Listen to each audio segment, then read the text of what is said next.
Good afternoon, class. This video is for Module 7.3, Patient Lucy Gray. Lucy Gray was brought to the ER by ambulance after a fall at home. She is alert and oriented and in no acute distress. She has a scrape on her left arm, which the EMTs have covered with a bandage. She has a saline lock in her right forearm, and she states that she became dizzy and she fell. She has been seen over the past few months in the emergency room for falls. So we're at the point now where we're trying to figure out what keeps causing Lucy to have these falls. Lucy states that she has been becoming dizzy lately. Ever since her partner Julia died, she's been becoming dizzy, and she's not sure what's causing her to become dizzy. She continues to become dizzy. So here we're going to try to figure out why is it that Lucy continues to become dizzy and fall when she didn't have this problem before her partner Julia passed away. So we're going to go down from 1 to whatever and just go down the questions here. Okay, so what are Lucy's strengths? Lucy is alert and she's oriented, so that's number 1. So we know that she doesn't have any cognitive issues. She's alert and she's oriented. The other thing that I think is that Lucy is aware of the problem that she's having, and that the problems that she's having all started once Julia died. She states in her monologue that once Julia died, she started getting dizzy and she started falling. So we know that she's aware that this problem started after Julia died, which is very important because at least she can pinpoint when her problem started, and that might make it a little bit easier when it comes to trying to help her understand her issue. So I think that's very vital, and that's a strength for her. And that outside of this, Lucy is actually in pretty good health. That's also a strength. She's in good health. She doesn't have health issues. She's not on medications. So that's also a strength for me. What are my concerns for Lucy? The biggest concern is that if we don't figure this out soon and some interventions are put in place that will start to help Lucy, she will go into a depression because she's really suffering from the loss of Julia. So we have to do something quickly or she will begin to go into a depression. Why is this a concern? Because Julia going into a depression will cause her to decline. And in her declining, her body will become weak, and then the falls will become more significant. So instead of her just slightly falling now, the falls will be more severe to where she can actually really injure herself besides just scraping her arm, which would also start to affect her memory, which could cause other things to happen. Other things as far as her forgetting to do things like turn off the stove or turn off the tub, or maybe even fall in the shower or leave the stove on, and that could cause a fire. So those are the concerns that I have there. And the cause for my concern is just that I just stated that the ones that I just stated about her declining. But the other thing is that her excuses are all centered around Julia and what the things that they used to do. So everything that she's saying that is wrong is always centered around, but I didn't have that problem when Julia was alive because we used to do this. And when Julia was here, we used to do that. So that's the cause of my concern, because everything is centered around Julia. And eventually that is something that's going to crash. That is something that's going to fold around her. So all of her problems are centered around Julia.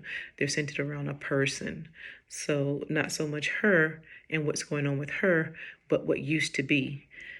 So that's why that's a cause for concern for me.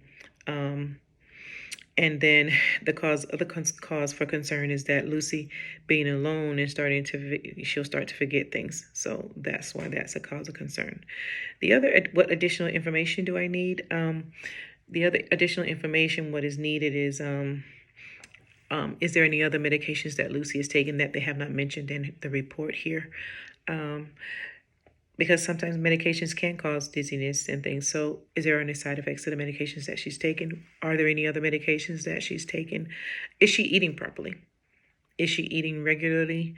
Those are things that could cause her to get dizzy and fall. Is she drinking enough? Is she dehydrated?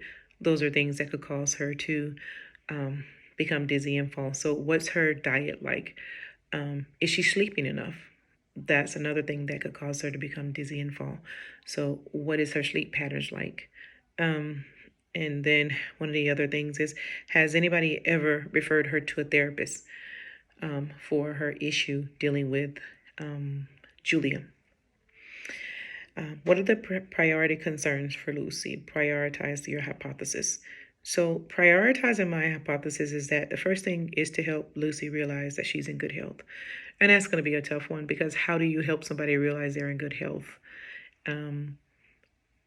That's one of the things that I would like to do. How I would go about doing that is a tough one for me. So maybe someone who watches my video will be able to help me with that one. But that is one of the top goals that I would like to be able to do, is to try to help her realize she's in good health. And that will come along with some of the other things that I have here. Maybe I should have put that further down on my list, and maybe somebody can help me with that one. But then to find Lucy a support group of survivors. And I think that is an urgent need, that she could probably benefit from a support group, going to listen to others that have had losses. So finding Lucy a support group would be one of the biggest things. Generate solutions, consider multiple interventions. The interventions would be, one would be have social services come down and talk to Lucy about her living arrangements. We need to make some changes to Lucy's living arrangements. They could, one, contact Lucy's family and see if, are they willing to participate in Lucy's health and her living arrangements. Maybe the family can move closer and help Lucy, or maybe they're willing to relocate Lucy to live closer to them, so that they could help in this way. She wouldn't be lonely, and she wouldn't need to feel the need to have to socialize with the EMTs in the hospital. So that would be the first thing.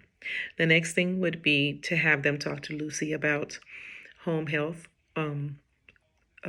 assisted living, or even nursing homes. I prefer assisted living because Lucy's still very young. Well, she's young in heart. She's still young and she's still active. And assisted livings are very active places. They do a lot of activities and they're very involved. So that would be one of the things that I would suggest for Lucy. Consider what are your opinions of the RN who is planning Lucy's care. My options would be, again, to contact her family, to see about them helping out with Lucy's care. My referral would again be to recommend that Lucy go to an ALF or an assisted living or a nursing home. That would be the biggest thing. Order physical therapy for her. Order physical therapy along with home health, because the physical therapist is going to come out to the home and they're going to spend time with Lucy. And again, that's what she needs. She needs some company. She needs somebody to spend time with her. And they will also, if she's on other meds, they'll also help her reconcile those medications, make sure she's taking the medications properly. They'll go over diet planning with her and make sure she's eating properly. So all of that home health will be able to help her do that. Have a nurse come out to the home and help her more. All of those things will help Lucy with everything that she's feeling, everything that she's going through with this loss, because what she's going through all stems from the loss of this loved one that she's had, the whole lifestyle change that she has had. The people popping in here and there are not enough for her, because she's had this caregiver, this lover, this companion all these years, and now to not have that is hard. So my first course of action would be to have social services talk to Lucy about her living alone. My primary goal would be to get Lucy to move into either ALF or a nursing home. And then my next would be to contact Lucy's family to see if they're even aware of her condition. The family may not even know what's going on with Lucy. So to contact the family to even see if they're even aware of her condition and what's going on with her. So the situation is, Lucy is that we have this 65-year-old woman who is being is consistently calling 911 each time she's having these episodes of dizziness and falling, and being brought to the ER constantly, and then just being sent back home because they can't find anything wrong. And her hope is that they can finally tell her something that is wrong. And I think that even though they tell her what's wrong, that's not going to do it for her. She'll still fall and still come back and still want something to be done. The background is that Lucy's partner died a few months ago, and ever since then, she's continually found herself feeling sick and dizzy, and calling for assistance. The assessment is that her blood pressure is 160/88. Her heart rate is 102. Her respirations are 20, and her oxygen saturations are 90. Is in the 90s. She's currently on 2 liters of oxygen per nasal cannula. And let's see. She said she's falling, but she's not seriously hurt. She denies taking any medications today, even though she's supposed to be taking her daily medications of the Celecoxib 200 milligrams, but she hasn't taken it today. How often is that happening that she's not taking her medications? That's another thing. She stated that she had tea and oatmeal for breakfast. She doesn't have any pain right now, but she fell. She hurt her arm, but she's not having any pain. That's another cue there. She walks good. She does complain of her knees. They said they get stiff at times. So there's a need for therapy to help her with the knees. And she has a saline lock in her right forearm. My recommendation is that we assess her for the recurring falls to try to figure out why she's falling, and that we also try to bring in home health or assisted living or family interventions to try and get Lucy some companionship that will help her get over the loss of her companion that she lost. And that may in turn help her to get over this feeling of dread of the loneliness, and then prevent the falls and the dizziness that she's having and the need to have to call 911. And that is my report on Lucy Gray. I thank you for listening, and I hope you can provide me with some feedback on what I did and didn't do so well. I thank you.